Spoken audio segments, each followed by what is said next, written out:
আসসালামু আলাইকুম। আজকে আমি তৈরি করব ভীষণ মজাদার টাকি মাছের ভর্তা। যে ভর্তাটা দিয়ে গরম ভাত এক নিমিষেই 1 প্লেট শেষ হয়ে যায়।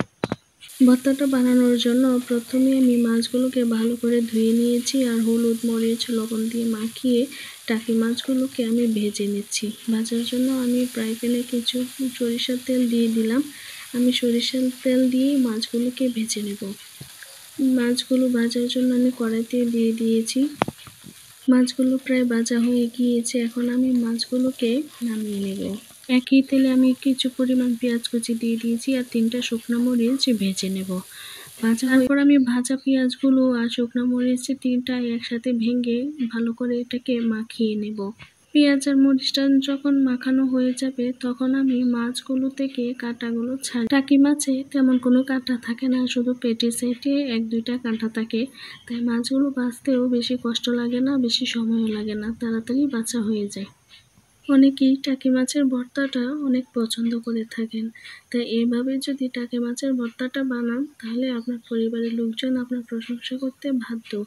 কারণ এইভাবে টাকি মাছের ভর্তাটা বানালে অনেক টেস্টি হয়, অনেক ভালো লাগে। আর আপনার খাবার টেবিলে যদি এরকম একটা ভর্তা থাকে তাহলে আর অন্যদিকে কারো কোনো নজরই যাবে না। আর এই ভর্তাটার সাথে যদি গরম ভাত হয় তাহলে তো আর কোনো কথাই নেই। এক ভর্তা দিয়ে আপনার 2 প্লেট ভাত সাবার হয়ে যায়।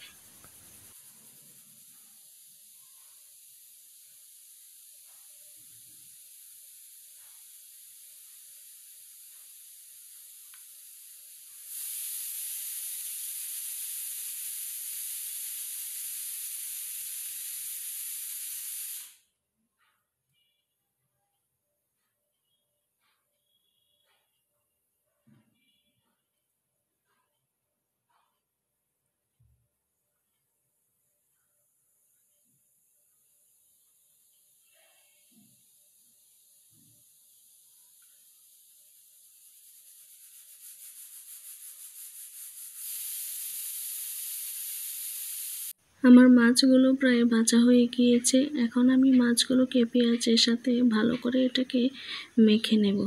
আমার যখন মাখা হয়ে যাবে তখন আমি এর মধ্যে দিয়ে দিব কিছু ধনিয়া পাতা। ধনিয়া পাতাটা দিয়ে ভালো করে মাছের সাথে আমি এটাকে মেখে নেব। তারপর আমি এখানে দিয়ে দিব পরিমাণ মতো লবণ।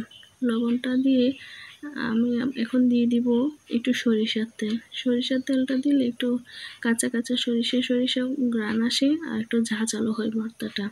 খেতেও ভালো লাগে, দেখতেও সুন্দর লাগে। তারপর একটু মাখিয়ে নিলে আমার রেডি হয়ে গেল টাকি মাছের ভর্তা।